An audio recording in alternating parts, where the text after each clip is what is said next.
കണ്ണൂരിലെ രക്തസാക്ഷി ഫണ്ട് തട്ടിപ്പിൽ ആദ്യമായി പരസ്യ പ്രതികരണവുമായി പയ്യന്നൂർ MLA TI മധുസൂദനൻ. രക്തസാക്ഷി ഫണ്ട് ആർക്കും തട്ടിയെടുക്കാൻ പറ്റില്ല. കമ്മ്യൂണിസ്റ്റുകാർക്ക് രക്തസാക്ഷികളുടെ ഫണ്ടിൽ നിന്ന് ഒരു നയാ പൈസ എടുക്കാൻ പറ്റുമോ എന്ന് ആലോചിക്കണം എന്നും TI മധുസൂദനൻ പറഞ്ഞു. TI മധുസൂദനൻ നയിക്കുന്ന വികസന മുന്നേറ്റ ജാഥ ആരോപണമുന്നയിച്ച B കുഞ്ഞികൃഷ്ണന്റെ നാടായ വെള്ളൂരിലെത്തിയപ്പോഴായിരുന്നു പ്രതികരണം. സെമന്തകമണി ശ്രീകൃഷ്ണൻ കക്കുമെന്ന് പറഞ്ഞാൽ വിശ്വസിക്കാൻ പറ്റുമോ? കമ്മ്യൂണിസ്റ്റുകാർക്ക് രക്തസാക്ഷിയുടെ ഫണ്ട് വ്യക്തിപരമായിട്ടുള്ള ഒരു ആവശ്യത്തിന് ഒരു നയാ പൈസ എടുക്കാൻ പറ്റുമോ? തൊടാൻ തോന്നുന്നു. നിങ്ങൾ ആലോചിക്കണം, ഇങ്ങനെ എന്തും പറയാം. അപ്പൊ ആർക്ക് ഈ ഈ ഈ കരുത്ത് നൽകുന്നതിന് വേണ്ടിയിട്ടുള്ള വർത്തമാനങ്ങളാണ് ഉയർന്നു വരുന്നത്? ആരെ സഹായിക്കാനാണ്? ധനരാജനെ വെട്ടിക്കൊന്നവരെ കോടതിയുടെ മുന്നിൽ ആ കേസിനെ ദുർബലപ്പെടുത്തുന്നതിന്.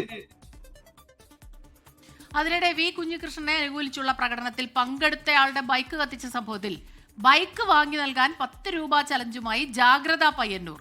ആൾക്കൂട്ട ആക്രമണങ്ങളെ ചെറുത്തു തോൽപ്പിക്കാനുള്ള നീക്കം എന്നാണ് സംഘാടകരുടെ വിശദീകരണം. അജീഷ് ജയകുമാറാണ് കണ്ണൂരിൽ നിന്ന് വിവരങ്ങളുമായി ചേരുന്നത്. അജീഷ്, നമ്മൾ മുൻപ് സൂചിപ്പിച്ചതുപോലെ തന്നെ ഈ സംഭവവുമായി ബന്ധപ്പെട്ട് ആദ്യമായാണ് MLA പരസ്യമായൊരു പ്രതികരണത്തിന് തയ്യാറാകുന്നത്. അദ്ദേഹത്തിന്റെ പ്രസംഗത്തിലാണ് ഇത്തരത്തിൽ വലിയ രീതിയിലുള്ള വിമർശനം കുഞ്ഞികൃഷ്ണനെതിരെ ഉന്നയിക്കപ്പെടുന്നത്. എന്തൊക്കെ കാര്യങ്ങളാണ് അദ്ദേഹം പങ്കുവയ്ക്കുന്നത്? എന്തായാലും അപ്പാടെ തന്നെ കുഞ്ഞികൃഷ്ണനെ തള്ളുകയാണല്ലോ. ഈ കണക്കുകളെ കുറിച്ച് എന്തൊക്കെ കാര്യങ്ങൾ അദ്ദേഹം വ്യക്തമാക്കുന്നുണ്ട്? ഈ V കുഞ്ഞികൃഷ്ണൻ ഈ തുറന്നു പറച്ചിൽ നടത്തി ഏതാണ്ട് 3 ആഴ്ചകൾ പിന്നിടുന്നു. പക്ഷേ ഇതുവരേക്കും അദ്ദേഹം ഈ വിഷയത്തോട് പ്രതികരിക്കാൻ തയ്യാറായിരുന്നില്ല. മാധ്യമങ്ങൾ പലതവണ അദ്ദേഹത്തോട് ഇതിനെക്കുറിച്ച് പ്രതികരിക്കണം എന്നാവശ്യപ്പെട്ടെങ്കിലും അദ്ദേഹം ഒഴിഞ്ഞു മാറുകയാണ് ഇത്രയും ദിവസം ചെയ്തുകൊണ്ടിരുന്നത്. ഇതിനിടയിലാണ് കഴിഞ്ഞ ദിവസം ആരംഭിച്ച വികസന മുന്നേറ്റ ജാഥയുടെ ഈ മണ്ഡല പര്യടനം. അത് ഓരോരോ മണ്ഡലങ്ങളിൽ അതായത് MLA മാരാണ് അതിന് നേതൃത്വം നൽകുന്നത്, ജാഥ ക്യാപ്റ്റന്മാരായി പങ്കെടുക്കുന്നത്. ഈ 2 ദിവസം മുൻപാണ് ഈ പയ്യന്നൂർ മണ്ഡലത്തിൽ ഈ ജാഥ ഉദ്ഘാടനം ചെയ്തത്. അത് ഇന്നലെ വെള്ളൂരിലെത്തിയപ്പോൾ, വെള്ളൂരിലാണ് V കുഞ്ഞികൃഷ്ണന്റെ നാട്. അവിടെ അതിനടുത്ത് തന്നെയാണ് ഈ ധനരാജ് രക്തസാക്ഷി ധനരാജിന്റെ നാടും ഉള്ളത്.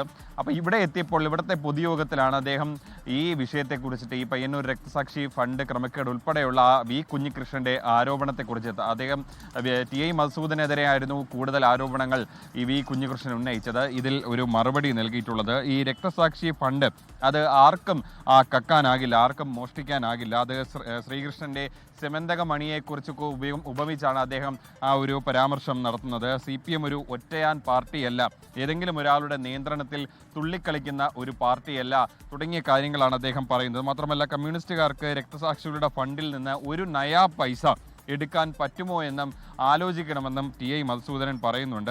ഈ രക്തസാക്ഷി കുടുംബത്തെ അപമാനിക്കാൻ കണക്ക് പുറത്തുവിടാൻ ആകുമോ എന്നും TI മധുസൂദനൻ ചോദിക്കുന്നുണ്ട്. അപ്പോഴും ഈ കണക്ക് പുറത്തുവിടുന്ന കാര്യത്തിൽ അദ്ദേഹം ഒരു വ്യക്തത വരുത്തുന്നില്ല. അത് ഇതുവരെയ്ക്കും പാർട്ടി കണക്ക് പുറത്ത് വിട്ടിട്ടില്ല, പാർട്ടിക്ക് അകത്തും അത് വ്യക്തമായിട്ട് പറഞ്ഞിട്ടില്ല.